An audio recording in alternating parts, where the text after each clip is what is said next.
जैसे पार्ट है वैसे पार्ट है। बेटा कितना है?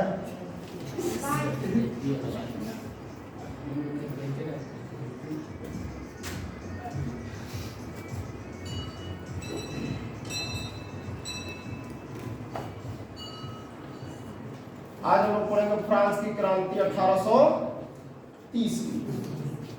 सुना गया? 1800 फ्रांस में एक क्रांति हुई थी, किस 1830 ईस्वी में, उस क्रांति के बारे में। ठीक है, यह क्रांति कैसे हुई, कब हुई, क्यों हुई? सुना गया? देखो, सन 1789 ईस्वी की क्रांति आपने क्लास 9th में आपने पढ़ा था। ठीक है, उस समय का राजा कौन था? लुई 16वां था ना। अब उसके बाद हम लोग पढ़ेंगे सन 1815 ईस्वी में। सन, ध्यान सुनिएगा, सन 1815 ईस्वी में एक सम्मेलन हुआ। उस सम्मेलन का नाम क्या था? वियना सम्मेलन। उस सम्मेलन का नाम क्या था? वियना सम्मेलन। इस सम्मेलन का मुख्य पर्पस क्या था? इस सम्मेलन का मेरा मुख्य पर्पस यही था, जो भी फ्रांस में राष्ट्रवाद की जो भावनाएं चल रही थी उसको क्या कर देना? दबा देना। उसको क्या कर देना? दबा देना। ठीक है, यानी कि राष्ट्रवाद की भावना को दबाना, राष्ट्रवाद की भावना को क्या कर देना? दबाना।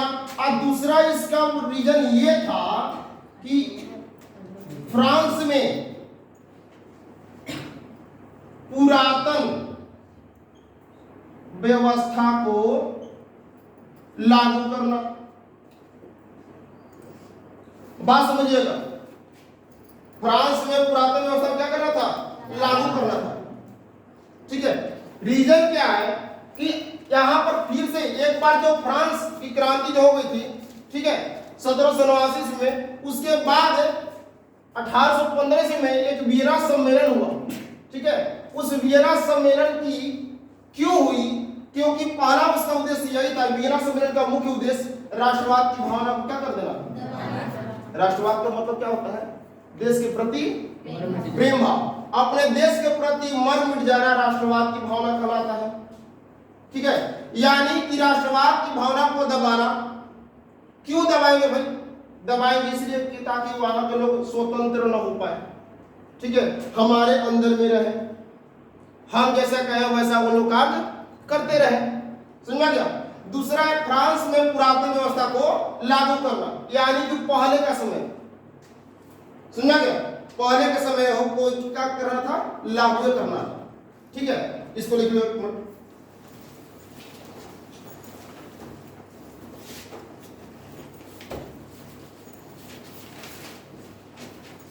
क्लियर है?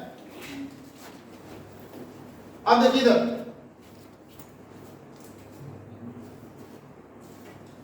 कुछ समय के बाद यहां पर वियना सम्मेलन के बाद एक राजवंश की स्थापना हुई। उस राजवंश की स्थापना का नाम क्या था?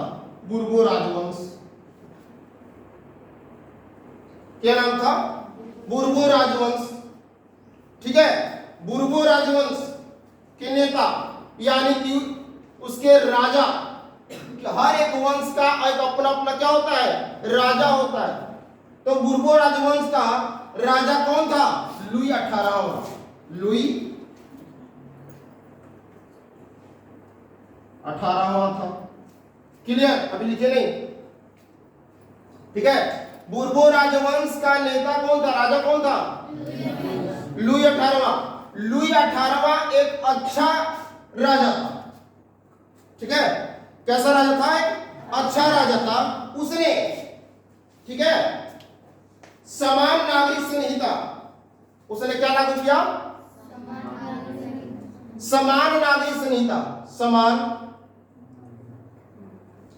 नागरिक संहिता।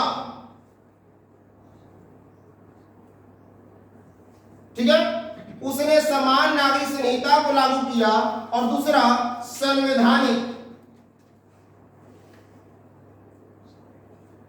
और उसने दूसरा क्या किया, संवैधानिक घोषणा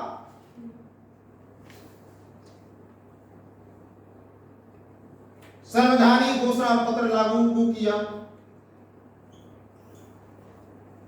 क्लियर है? बोर्बो राजवंश का राजा कौन? लुई 18वां ने क्या किया, सभी लोगों को एक समान नागरिकता में के सूत्र में बांधा, यानी कि समान नागरिकता संहिता को क्या किया, लागू किया। दूसरा संवैधानिक घोषणा पत्र को लागू किया। लेकिन जो लोग चाहते थे कि यहाँ पर राष्ट्रवाद की भावना दबे, लोग क्या रहे, स्वतंत्र न हो, कुछ समय के बाद लुई 18वां को राजगद्दी से हटा दिया गया। क्लियर है? लेकिन कुछ समय के बाद क्या हुआ, लुई 18वां को राजगद्दी से क्या कर दिया गया, हटा दिया गया। ठीक है? अब यहाँ पर यहाँ का शासक कौन बनेगा, तो यहाँ का अब शासक बना, लुई 18वां के बाद शासक यहाँ का बना चार्ल्स दसम। ठीक है? चार्ल्स दसम वह एक कट्टर प्रतिक्रियावादी नेता था। कैसा नेता था? सुनना क्या? कट्टर प्रतिक्रियावादी। इसका मतलब यह हुआ कि वह एक तरह से कहा जाए तो निरंकुश नेता था। ठीक है? वो लोगों को चाहता ही नहीं था कि वो लोग आगे, गरीब लोग आगे बढ़े। ठीक है? यानी कि वह हमेशा अमीरों के साथ बैठना, अमीरों के साथ दोस्ती रखना। ठीक है? यही इसका क्या था, गुण था। यानी कि इसको छोटे स्तर के लोगों से उसको कोई मोल भाव मतलब नहीं था। ठीक है? और चार्ल्स दसम ने अपना प्रधानमंत्री